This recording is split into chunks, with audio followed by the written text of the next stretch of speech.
Por favor, abran sus Biblias en Hebreos capítulo 6. Hebreos capítulo 6.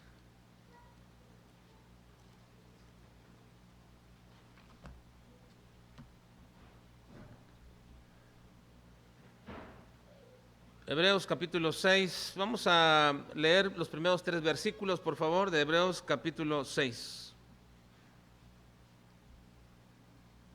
Vamos a hacerlo unidos, juntos, por favor, todos vamos a leer estos 3 versículos. Hebreos capítulo 6. ¿Lo tienen ya, hermanos? Leamos juntos. Dice: por tanto, dejando ya los rudimentos de la doctrina de Cristo, vamos adelante a la perfección, no echando otra vez el fundamento del arrepentimiento de obras muertas, de la fe en Dios, de la doctrina de bautismos, de la imposición de manos, de la resurrección de los muertos y del juicio eterno. Y esto haremos si Dios en verdad lo permite. Vamos a observar en esta noche una amonestación, una exhortación que el escritor de Hebreos le decía a la gente de aquel tiempo, a los hebreos cristianos, pero que sigue siendo también una amonestación para todos nosotros. Y quizás te parezca un poco raro lo que el título mismo dice: dejemos ya de poner fundamentos y construyamos sobre ellos. Y algunos pensarán, bueno, ¿qué no es deseable que tengamos buenos fundamentos? ¿Que no es deseable que quisiéramos todos tener un fundamento correcto, adecuado en nuestra vida? Por supuesto que lo es. Pero no puedes toda tu vida cristiana estar poniendo fundamentos solamente, porque los fundamentos tienen un propósito, y ese propósito es construir sobre ellos. El fundamento o los cimientos son importantes, sumamente importantes, pero no podemos siempre estar construyendo fundamentos y nunca construir sobre ellos. Es muy esperanzador y da aliento cuando en una construcción o en un proyecto, o cuando vas a construir tu casa, si es que la llegas a construir, algunos ya la construyeron, pero es muy esperanzador cuando se comienzan a poner los cimientos sobre la cual va a ir aquella casa o aquel edificio que se ha planeado. Es de gran alegría y gran gozo. Recuerden ustedes cuando el pueblo de Israel comenzó a regresar del cautiverio, y junto con Zorobabel aquel grupo regresó con un solo propósito. El propósito de Zorobabel junto con aquel contingente que venía era reconstruir el templo, y el propósito más inmediato era poner los cimientos. Habían sido arrasados los cimientos, así que cuando comenzaron a poner los cimientos del templo con Zorobabel, dice que toda aquella gente que había conocido anteriormente el templo y que ahora solamente veían los puros cimientos echar, en ese momento dice que estaban llorando todos de gozo y de alegría de ver una vez más los cimientos puestos. Pero ese gozo y esa alegría de ver poner los cimientos puestos también se puede convertir en un desaliento cuando después de ciertas semanas, meses, incluso hasta años, lo único que seguimos viendo son puros cimientos. Cuando tú ves una construcción que por años lleva y ves los puros cimientos, aquello ya no causa gozo, no causa alegría, no causa esperanza, sino frustración. Así que la infraestructura en un edificio es indispensable y es muy necesaria. Y cuando no existe una infraestructura correcta, adecuada, todo se va a caer y nada puede considerarse como sólido y permanente. Los cimientos de una construcción, en este caso de una iglesia como la nuestra, son fundamentales. Y es la infraestructura sobre la cual descansa todo el desarrollo de la iglesia en el futuro. Normalmente la infraestructura no se ve porque está debajo de la estructura. Por eso se llama infraestructura, infra, abajo de la estructura. Casi nadie aprecia los cimientos de una casa. Nadie llega a tu casa y dice, qué buenos cimientos tiene tu casa, o qué buenos cimientos tiene este templo. Nadie los ve, nadie los aprecia, pero son sumamente importantes. Así que es definitivo y sumamente importante sobre qué está fundada la iglesia a la cual estamos asistiendo. es sumamente importante saber y entender sobre qué está fundada la iglesia a la cual asistimos. Quizás de manera inmediata digas, bueno, todas las iglesias están fundadas en Cristo. Bueno, quisiéramos que si las iglesias se llaman cristianas, todas estuvieran fundadas en Cristo, pero no es así. Y no es de esta manera porque, para empezar, algunas iglesias que se llaman cristianas, su fundamento real y verdadero no es Cristo. Y en segundo lugar, cuando aún así lo fuera Cristo, Él es la principal piedra sobre la cual descansa el fundamento o los cimientos, pero no es Cristo los cimientos. Los cimientos o el fundamento principal es Cristo, es la piedra del ángulo. Él es la principal piedra sobre la cual descansa el fundamento o los cimientos. Antiguamente en las construcciones se ponía una piedra principal y sobre ella se comenzaba a despegar toda la demás cimentación para establecer la principal piedra de una casa donde iba a caer todo el peso principalmente, y a esa roca o a esa piedra se le llamaba la piedra del ángulo. Y precisamente la Escritura llama a Jesucristo la piedra del ángulo. Él es la piedra angular profetizada por Isaías 28:16, que dice: por tanto, Jehová el Señor dice así: he aquí, yo he puesto en Sión por fundamento una piedra, piedra probada, angular, preciosa, de cimiento estable. El que creyere no se apresure. Tan especial era entender que la principal piedra de un edificio, el edificio que vendría, que era la iglesia, era Jesucristo, que en realidad sostiene todo lo que se va a fundamentar sobre él, de tal manera que Cristo, o que la piedra angular, es utilizada como un símbolo de Cristo dentro de la estructura de la iglesia. Cristo mismo se aludió a sí mismo como esa piedra. En Lucas 10:17 dice: pero él mirándolos dijo: ¿qué pues es lo que está escrito? La piedra que desecharon los edificadores ha venido a ser cabeza del ángulo.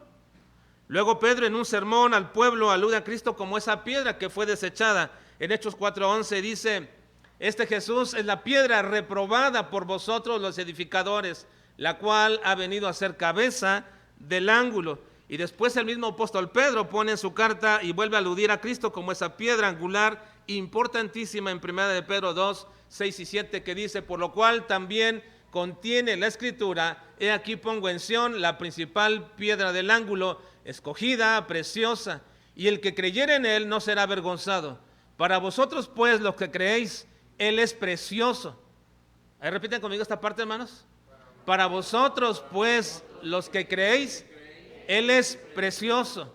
Pero para los que no creen, la piedra que los edificadores desecharon ha venido a ser la cabeza del ángulo. Así que, ¿qué tan importante es Cristo en el fundamento de nuestra vida, de nuestra iglesia? Si esta iglesia no predica a Cristo como principal tema, si no predica a Cristo en su supremacía, en su señorío, entonces esta no es una iglesia edificada sobre Cristo. La principal piedra del fundamento o de los cimientos es Cristo, y por eso es llamado la piedra angular. Y si es tan importante Cristo como piedra angular y como fundamento, entonces ¿por qué el escritor de Hebreos dice: dejemos ya los rudimentos de la doctrina de Cristo? Ya deja los rudimentos de la doctrina de Cristo. En Hebreos capítulo 6, versículo 1 dice: por lo tanto, dejando ya los rudimentos de la doctrina de Cristo, vamos adelante a la perfección, es decir, a lo que está completo, a lo que aún nos falta completar. Déjeme establecer un principio en esta tarde basado en este pasaje de Hebreos, respecto a esta exhortación del escritor, respecto a dejar ya los rudimentos de la doctrina de Cristo. La iglesia, para madurar, debe aprender a dejar los rudimentos de la doctrina de Cristo y avanzar más en el conocimiento y la construcción sobre ese fundamento. Así que una iglesia madura debe aprender a dejar ya los rudimentos de la doctrina de Cristo y avanzar en la construcción sobre los fundamentos. Ahora, esto tiene mucho que ver con nuestra actitud que tenemos hacia la palabra de Dios. Este principio no se puede llevar a cabo en una iglesia que desprecia o menosprecia la palabra de Dios. en una iglesia donde quizás lo principal sea la alabanza, o lo principal sea la organización, o lo principal sean los grupos segmentados, o lo principal sean los programas que se desarrollan, no se puede construir ni se pueden dejar los rudimentos de la doctrina de Cristo y construir sobre los fundamentos cuando nuestra actitud hacia la palabra de Dios no es la correcta. Como es precisamente el argumento que viene eslabonando el escritor del libro de Hebreos capítulos atrás. Si ustedes leen capítulos atrás, verán que el propósito del escritor es establecer cuál es la actitud correcta de todo creyente y sobre todo de los hebreos respecto a la palabra de Dios. Comienza hablando a través del tema del reposo, en el cual no pudieron entrar a los antiguos israelitas, y lo toma así, y el autor de la carta nos dice que deberíamos entonces tener temor, pues algunos, confiados en aquel tiempo que iban a entrar al reposo, no lo alcanzaron, y quizás suceda con muchos que vienen a las iglesias pensando que van a entrar al reposo del Señor y no lo van a alcanzar. ¿Cuál es la razón? En Hebreos 4:2 dice lo siguiente: porque también a nosotros se nos ha anunciado la buena nueva como a ellos, pero no les aprovechó el oír la palabra. A ellos les fue anunciado y también a nosotros la palabra, pero no les aprovechó el oír la palabra, por no ir acompañada de fe en los que la oyeron. Así que puedes estar escuchando la palabra de Dios, pero no creerla. Yo puedo aquí escuchar a ver a muchos de ustedes escuchando, pero quizás estar distraídos, o quizás estar pensando en cualquier otra cosa, y eso es algo que va a afectar nuestro entendimiento y nuestro fundamento sobre el cual estamos construyendo, porque si no va acompañada de fe, y fe sencillamente es creerle a Dios, pero ¿cómo vas a creer a Dios aquello que ni disciernes y ni escuchas?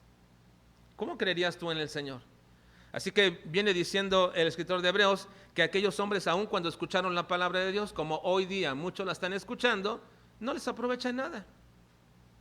Vienes y salimos igual. Es más, me atrevo a decir, hermanos, que muchas de las veces al salir de aquí, en unos cuantos minutos ya se nos olvidó absolutamente de qué trató el tema. Y si no es así, pues la próxima semana tampoco te acordarás de lo que se trató el tema, y así seguirá. Qué bueno que muchos de ustedes tienen la buena costumbre de estar escribiendo y de poder al menos tener algunos textos, algún título, algo principal que recordemos, porque cuando uno está escribiendo, por lo menos eso nos puede ayudar, ¿verdad? No digo que tengas que escribirlo, qué bueno que lo hagas. Si tu memoria no es tan buena, pues entonces escribe. Y si no quieres dormirte, escribe. Y si no te quieres distraer, escribe. Pero escribe lo que se está hablando del sermón, no escribas recaditos que pasemos para allá o para acá. O no escribas cosas que te van a, que tengo que hacer la próxima semana, llegando, tengo estos pendientes. No, estemos en la palabra de Dios. Eso nos ayudará a recordar, porque cuando escuchamos la palabra, si esta no va acompañada de fe, y fe no es un concepto, hermanos, nada más. Fe es el entendimiento y la credibilidad de Dios. Pero no puedo creer ni entender lo que no escucho. No escucho. Una de las evidencias de que no está acompañada de fe es la desobediencia. Así que aun cuando no es tan fácil identificar a los que no son verdaderos creyentes, se puede observar una característica muy peculiar en aquellos que no son creyentes, que solamente son oidores, no son obedientes a los mandatos de Dios. Pero la verdadera obediencia a Dios se logra precisamente cuando la palabra de Dios hace su efecto en nuestras vidas. Cuando escuchamos, leemos y somos exhortados por la palabra de Dios y causa un efecto en nosotros. Entonces, la palabra de Dios comienza a hacernos obedientes. Dice Hebreos capítulo 4, versículo 12, siguiendo en el tema de la actitud de la palabra de Dios, que viene hablando el escritor de Hebreos, dice: porque la palabra de Dios es viva y eficaz y más cortante que toda espada de dos filos, y penetra hasta partir el alma y el espíritu, las coyunturas y los tuétanos, y discierne los pensamientos y las intenciones del corazón. Si después de escuchar la palabra de Dios, nosotros, una exhortación, un texto mismo, una admonición de parte de Dios, no causa en nosotros un intento de transformar y cambiar y de hacernos sentir mal, si después de escuchar la palabra de Dios no nos sentimos mal, sino simplemente es indiferente para nosotros, entonces este problema de la actitud de la palabra de Dios está manifestando no un problema en la palabra, sino en nosotros. Porque un problema respecto a la eficacia de la palabra de Dios no tiene que ver nada con la palabra misma, sino con el corazón del hombre. El autor de Hebreos dice que muchos no tuvieron efecto en su vida porque eran tardos para oír la palabra. En Hebreos 5:11 dice, acerca de esto tenemos mucho que decir y difícil de explicar, por cuanto os habéis hechos tardos para oír. Es decir, mostraban un desinterés por la palabra. La palabra tardos en realidad en el griego denota mucho más fuerza y nos dice o se traduce como perezosos y holgazanes. Os habéis hecho perezosos y holgazanes para oír la palabra. Así que debido a esa actitud, el autor dice que ellos ya deberían ser maestros, pues después de tanto tiempo tenéis todavía necesidad de que se vuelva a enseñar cuáles son los rudimentos de la palabra de Dios. Después de tanto tiempo, aún tenéis necesidad de que se les diga cuáles son los rudimentos de la palabra de Dios. La palabra rudimento significa principio o inicio en español.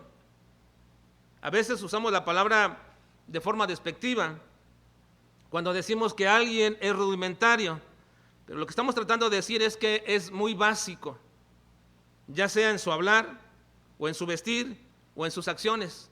Gente rudimentaria no es necesariamente despectivo, simplemente que es gente muy básica.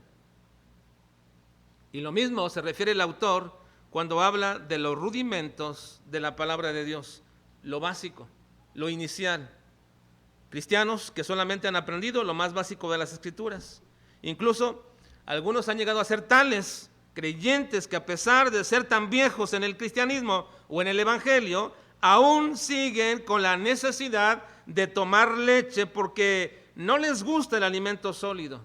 Es decir, no lo pueden digerir, les cae pesado, que incluso les desagrada.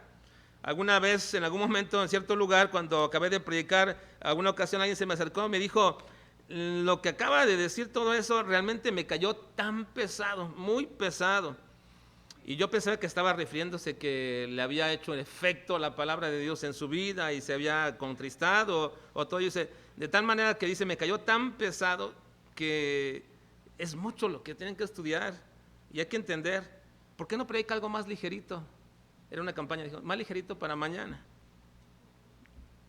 A mucha gente le gusta el alimento suave, ligero, como la leche.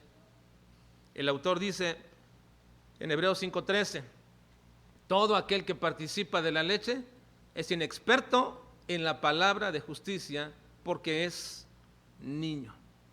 Es niño. Y el alimento sólido es para los que han alcanzado madurez, para los que ejercitan sus sentidos en el discernimiento del bien y del mal. Ahora, precisamente, esa es la razón. Aquellos hombres que en su actitud hacia la palabra de Dios, tardos, no acompañarla de fe y de pronto querer pura leche sencilla, puro superficial, entonces es por lo que el apóstol o el escritor de Hebreos dice en el versículo 1, ahora sí, por tanto, volvamos a esa parte, dice, por tanto, dejando ya los rudimentos de la doctrina. Por tanto, debido a todo esto, debido a que muchos de ustedes deberían examinarse si realmente están esperanzados en entrar al reposo, deberían examinarse si realmente ustedes acompañan con fe la palabra, deberían examinarse si realmente la palabra está haciendo su efecto en sus vidas. Por tanto, dejando ya los rudimentos de la doctrina de Cristo. Esto es lo que está tratando de decir el autor. Dejemos ya los rudimentos de la doctrina de Cristo. ¿Qué significa esto? No significa que dejemos a Cristo. No significa que dejemos lo más importante que es Cristo. Significa que dejemos todo aquello que es básico del entendimiento de la doctrina de Cristo. Aquello que te ha llevado a Cristo inicialmente. Aquello que fue el principio que te condujo a Cristo ya déjalo y comienza a construir sobre eso. Y nos menciona precisamente en esta exhortación, deja los rudimentos de la doctrina de Cristo, y luego dice, vamos a la perfección, es decir, vayamos a construir a lo completo, a lo que hace falta. Y luego menciona 6 doctrinas que podríamos decir constituyen ese inicio de nuestra vida espiritual, o esos rudimentos, aquellos inicios que te llevaron a la doctrina de Cristo. ¿Cuáles son esas doctrinas que te llevaron al inicio de la doctrina de Cristo? Bueno, menciona 6 doctrinas: el arrepentimiento, la fe en Dios, la imposición de las manos, el juicio eterno, la doctrina de bautismos. Cosas que dice el apóstol o el escritor, ya deja eso. No está dándole vuelta y siguiendo y escarbando sobre estas cosas. El arrepentimiento es necesario, muy necesario inicialmente para el reconocimiento de nuestro pecado, y luego la acción del Espíritu Santo para redarguirnos. Es decir, Dios nos hizo ver lo malo que estamos, nuestro estado pecaminoso, y entonces nos condujo a Cristo para arrepentirnos de tal condición de pecado. Pero no puedes estar todas las veces que pecas, estar arrepintiéndote para salvación.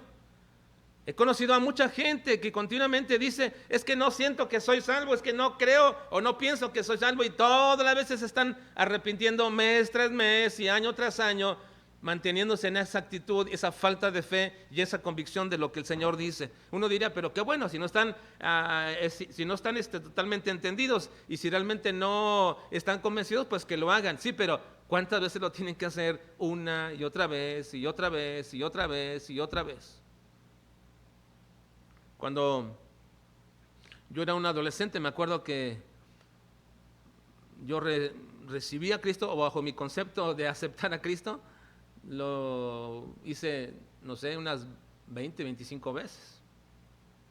Porque una y otra vez tenía dudas y dudas sobre aquello y dudas sobre lo otro, y iba con el pastor, le iba a contar al hermano, hasta el punto decían, ya, por fin, ya deja eso. O sea, ya, ¿crees en Cristo o no crees? Y digo, sí, pero esas dudas continuas no manifestaban precisamente en mi vida algo que no podía yo construir sobre eso. ¿Cómo podía construir sobre el fundamento de Cristo si siempre estaba en ese punto de arrepentimiento para salvación?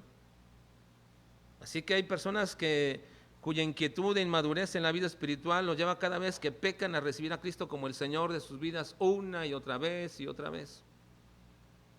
Y luego menciona también la doctrina de la fe en Dios, es decir, creer a Dios y lo que dice su palabra como palabra proveniente de Él. No puedes solamente quedarte en el hecho mismo de que crees en Dios de alguna forma general, como algunos dicen aquí. ¿Es un cristiano? Sí, ¿por qué? Porque creo en Dios, y mucha gente dice creer en Dios, y eso es lo único que pueden expresar de fe, creo en Dios. Ah, qué bueno, yo también, y mucha gente piensa así, y es lo único que pueden decir respecto a eso, la fe en Dios. Ahora, no es la fe verdadera, es una fe general, es una fe histórica, es una fe religiosa de muchos, la cual está diciendo, ya deja esos rudimentos. Luego también habla de la doctrina de bautismos.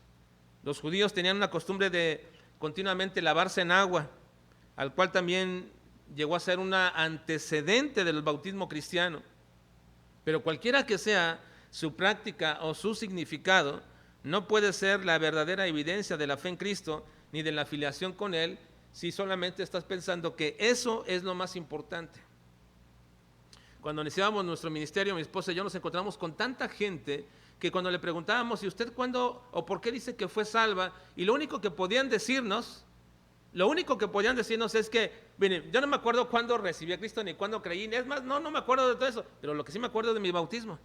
Y nos decían quién los bautizó y cuándo se bautizaron y en dónde fue, y era lo único que los sostenía. Porque pensaban que el ser bautizado era la filiación con el Señor y que era lo más importante. Luego también dice el escritor, la doctrina de la imposición de las manos. Esta era una doctrina básicamente judía, debido a que la costumbre de imponer las manos en otras personas, la finalidad era orar por ellas, o era encomendarles a Dios, o era manifestar una empatía con las personas. Así que no podríamos nosotros hoy estar pidiéndole continuamente a las personas que oren por nosotros, puesto que ese era el propósito de la imposición de las manos, orar por ellos. Y no podemos estar continuamente pidiéndole a las personas que ora por mí, cuando tú ni siquiera estás orando. Hay gente que siempre me dice, ore por mi hermano, ore por mí, a usted Dios sí le oye y cosas como estas así. Y digo, pues a usted también. Pero ¿por qué continuamente están pidiendo oración y oración y oración por ellos? La verdad es que no podríamos, hermanos, pensar que una persona esté continuamente pidiendo oración y oración por él, pensando que si lo hacen muchos, entonces si lo hacen muchos o tales personas y oran por ellos, los daños ocasionados por su flojera espiritual van a ser resarcidos. No, no es así. Es muy diferente cuando alguien pide oración cuando está pasando por un tiempo difícil. Pero aquellas personas que continuamente están pidiendo oración por esto, oración por ellos continuamente, simplemente refleja que hay una flojera espiritual en sus propias vidas. Así que estas doctrinas a la cual está aludiendo, también como la del juicio eterno,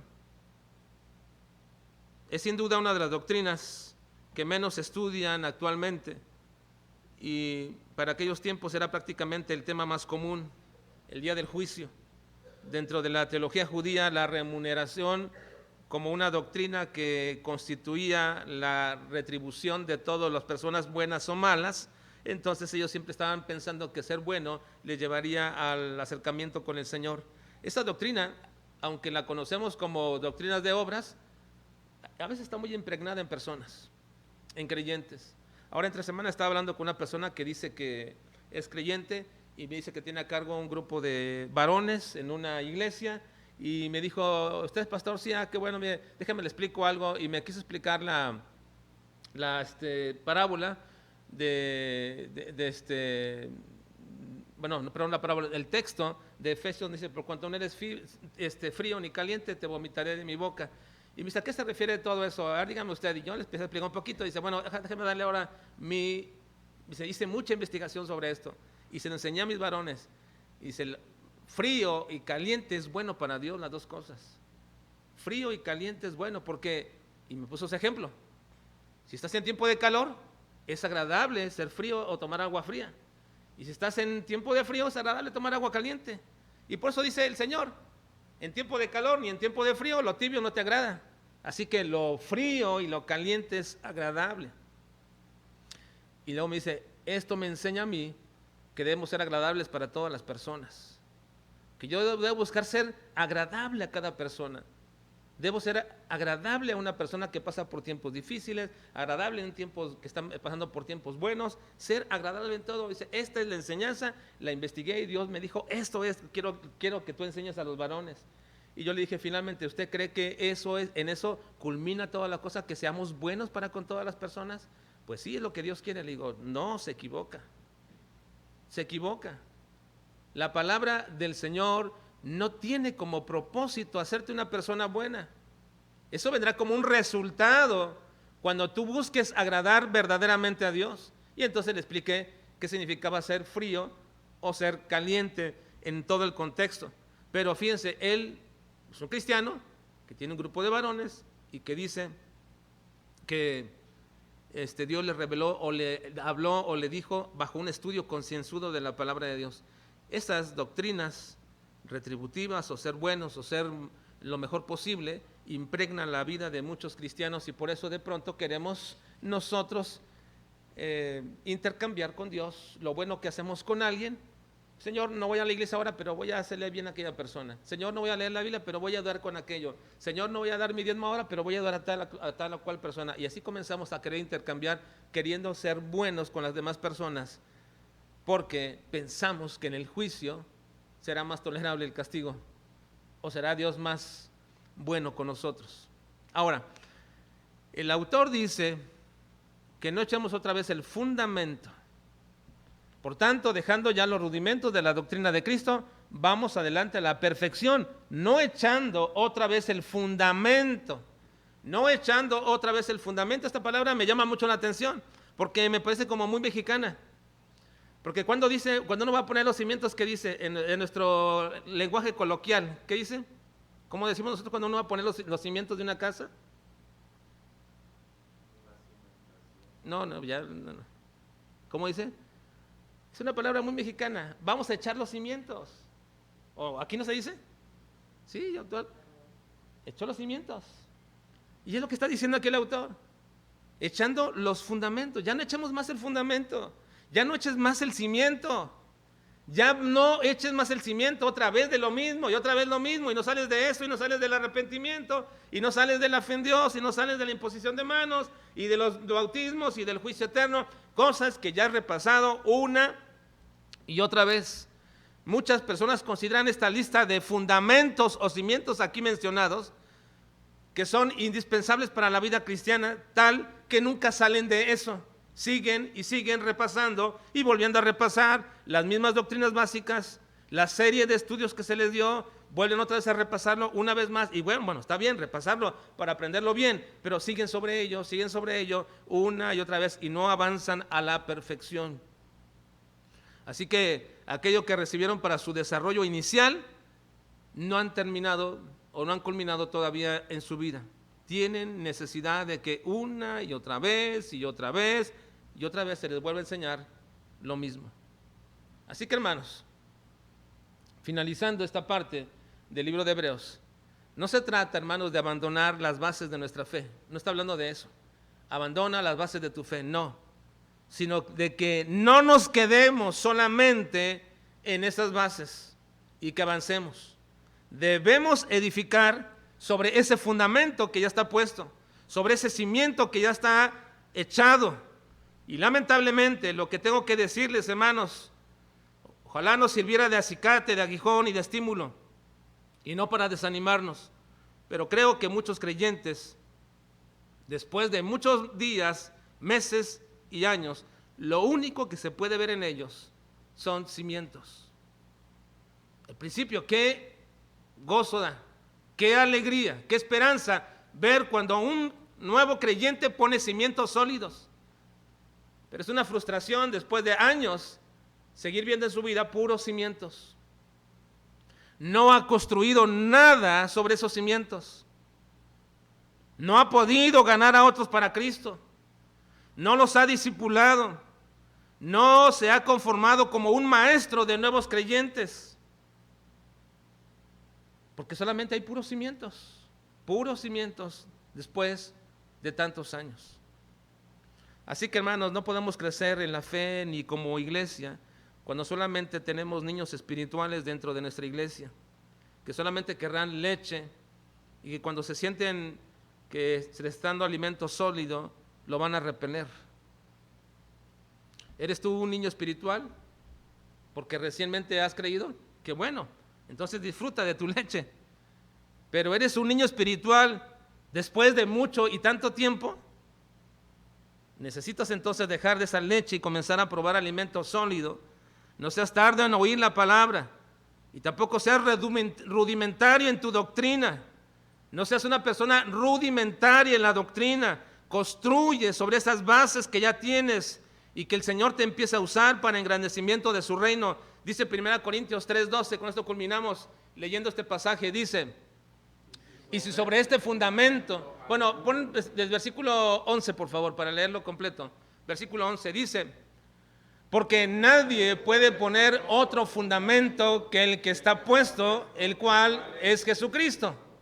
Y si sobre este fundamento alguno edificare oro, plata, piedras preciosas, madera, heno, hojarasca, versículo 13, la obra de cada uno se hará manifiesta, porque el día la declarará, pues por el fuego será revelada, y la obra de cada uno, cual sea, el fuego la probará. Hermanos, Dios desea que construyamos sobre el fundamento. No nos quedemos en los puros cimientos. No nos quedemos en el puro cimentado, nada más ahí, por años y por años y por años y por años. ¿Cuándo veremos una persona que tú traigas a la iglesia, te comprometas a traerla y a discipularla y a encaminarla? ¿Cuándo te veremos ser un maestro de nuevos creyentes? ¿Cuándo te veremos comprometido construyendo sobre los cimientos que son preciosos?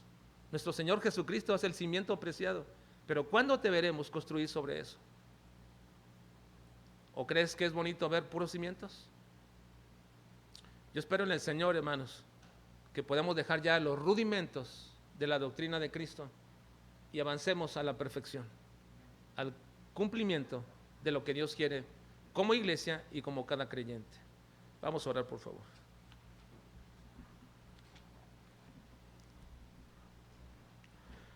Señor, en esta noche suplicamos y pedimos que nos permitas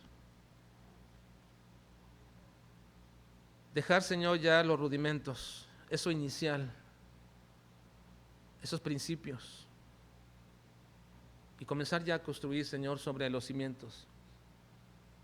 Construir con oro, con piedras preciosas, con todos aquellos metales resistentes al fuego, para que nuestra obra que edifiquemos sobre el fundamento sea de gloria y de honra a ti, Señor.